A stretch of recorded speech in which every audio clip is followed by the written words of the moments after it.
الحمد لله رب العالمين، الصلاة والسلام على سيد الأنبياء والمرسلين وعلى آله وأصحابه أجمعين.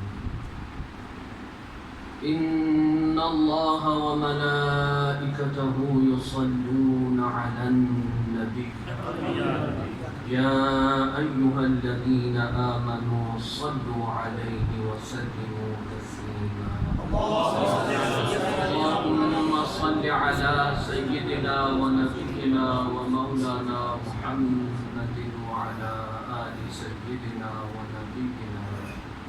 ونبينا ومولانا محمد وبارك وسلم وصل عليه. حضرات محترم،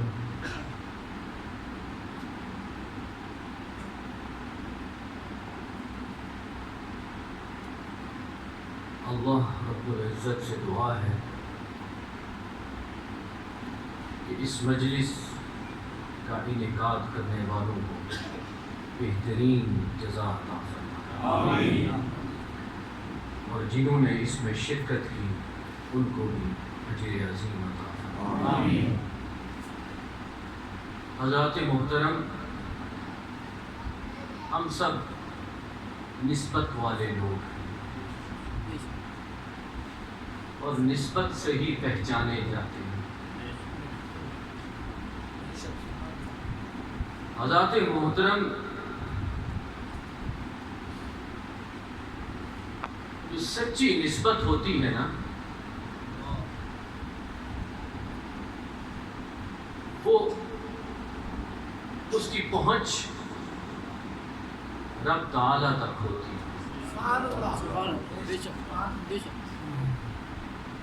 اس کی پہنچ خالق، مالک اور رازق تک ہوتی ہے.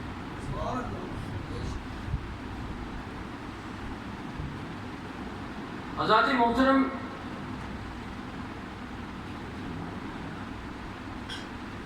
اگر انسانوں کے علاوہ بھی دیکھا جائے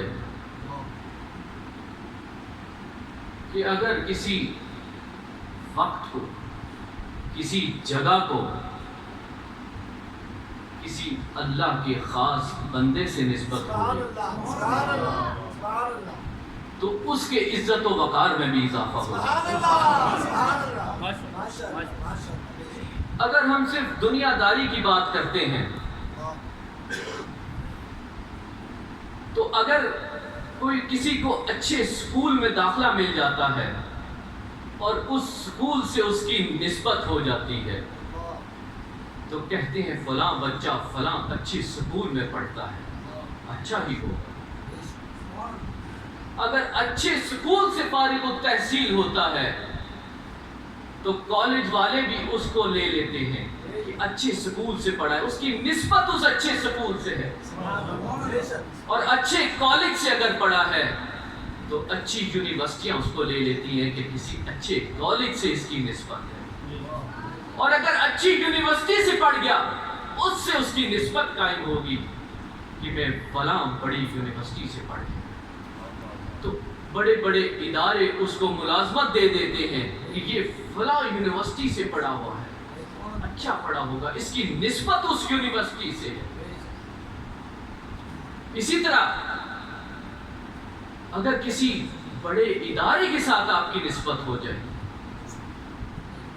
ایک عام آدمی جس کی ابھی کہیں ملازمت نہیں، اگر پولیس پہ انسپیکٹر بن جاتا ہے، پولیس سے نسبت ہوگی تو اس کی عزت میں اضافہ ہو جائے. ایک عام آدمی فوج میں بھرتی ہو جاتا ہے تو صوبیدار صاحب، کپتان صاحب، میجر صاحب، کرنل صاحب کے القابات سے نواز دیا جاتا ہے. اس کی نسبت اس ادارے سے ہوتی ہے. حضرات محترم،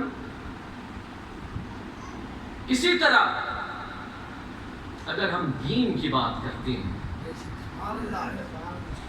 تو دیکھیے ہم بھی نماز پڑھتے ہیں، پاکستان میں نماز پڑھتے ہیں، اور خلوص دل سے پڑھتے ہیں تو رب تعالیٰ اس کا اجر عطا فرماتا ہے. لیکن اگر اسی خلوص دل سے اگر ہم حرمین میں نماز پڑھیں تو کیا درجہ ملتا ہے؟ کتنا زیادہ درجہ ہے حرمین میں نماز پڑھنے کا.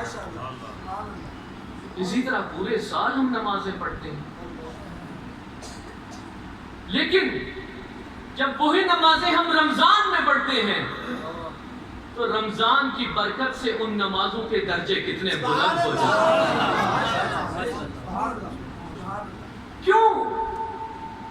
کہ رمضان کو نسبت ہے قرآن کریم سے، اور قرآن کریم کو نسبت ہے صاحب قرآن سے، اور صاحب قرآن کی نسبت ہے خالق حقیقی مالک حقیقی سے. یہ نسبتیں ہی ہیں.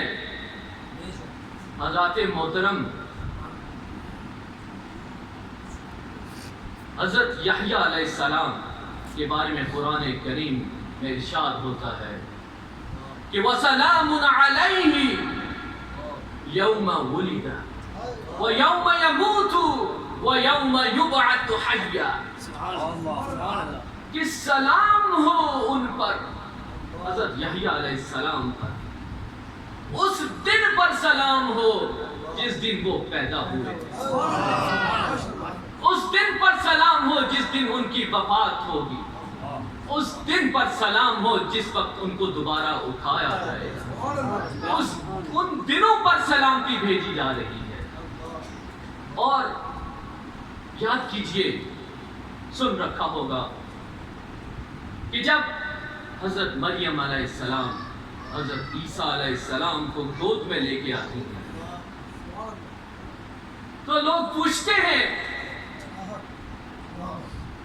سوال پوچھتے ہیں، تو وہ اشارہ کرتی ہیں اس بچے کی طرف، حضرت عیسیٰ علیہ السلام کی طرف. تو حضرت عیسیٰ علیہ السلام گود میں اللہ تعالیٰ کو یہ عطا فرما دیتا ہے. کہتے ہیں قال انی عبد اللہ، کہ میں اللہ کا بندہ ہوں. اور کچھ آیات کے بعد کہتے ہیں سلام علی یوم ولدت ویوم اموت ویوم ابعث حیا. کہ سلام ہو مجھ پر اور اس دن پر جس وقت میں پیدا کیا گیا، اور اس دن پر جس وقت مجھے موت آئے گی، اور اس دن پر جس وقت میں دوبارہ اٹھایا جاؤں. حضرات محترم، یہ نسبت بڑی چیز ہے.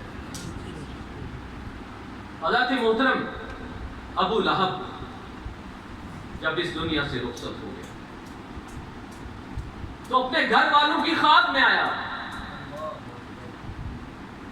گھر والوں نے پوچھا کہ کیسی گزر رہی ہے؟ تو کہا کچھ اچھی نہیں گزر رہی، جہنم رسید ہو گیا. لیکن کہتا ہے کہ اس کلمے کی انگلی سے مجھے پانی ملتا ہے. کیوں؟ کہ جب سرکار دو عالم محمد رسول اللہ صلی اللہ علیہ وآلہ وسلم کی ولادت ہوئی تو اس کی ایک لونڈی سویبہ اس کو اطلاع دینے کے لیے آئی کہ آپ کے گھر میں بھتیجا آیا ہے. تو اس نے اس انگلی سے اس سویبہ لونڈی کو آزاد کر دیا. اس انگلی کی نسبت سرکار سے ہوگی. اب اس کو جہنم میں جل رہا ہے لیکن اس انگلی سے پانی مل رہا ہے.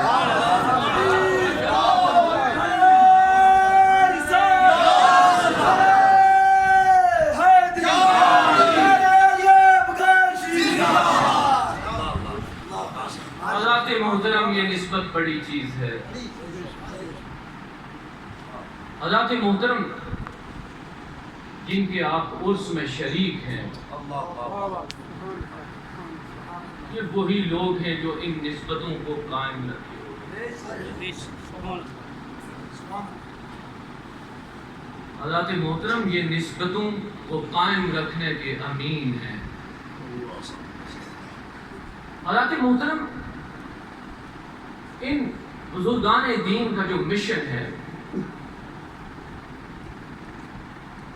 آپ نے سن رکھا ہوگا کہ یہ تصوف کی پرچار کرتے ہیں، ان کو اہل تصوف بولا جاتا ہے۔ تصوف کوئی ایک علیحدہ دین نہیں، بلکہ کیا ہے؟ کتاب اللہ اور سنت رسول صلی اللہ علیہ وآلہ وسلم کی عملی مشق کروانا ہے۔ یہ اپنے ساتھیوں کو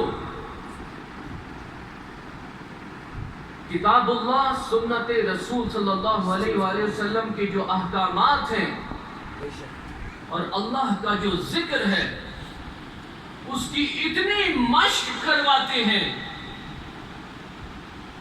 کہ شریعت ان سب کی طبیعت بن جاتی ہے۔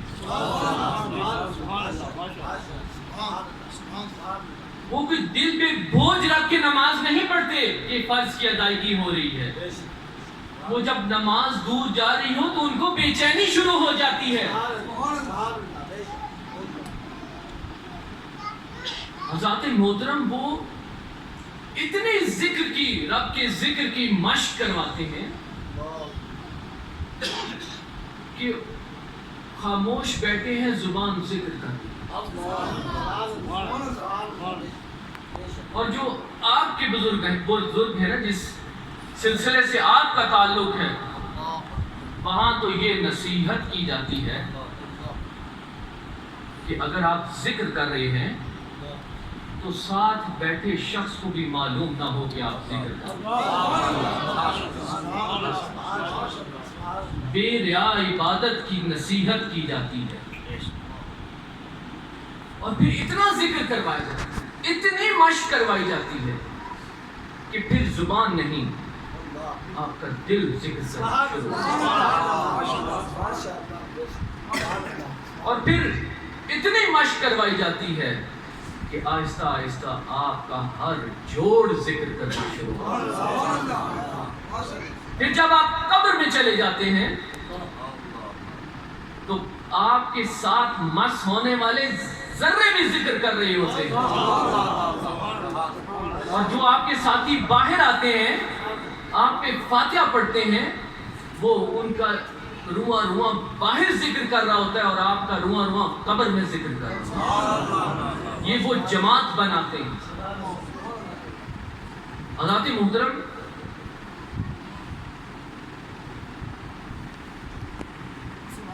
حضرت شیخ عبد القادر جیلانی رحمۃ اللہ علیہ،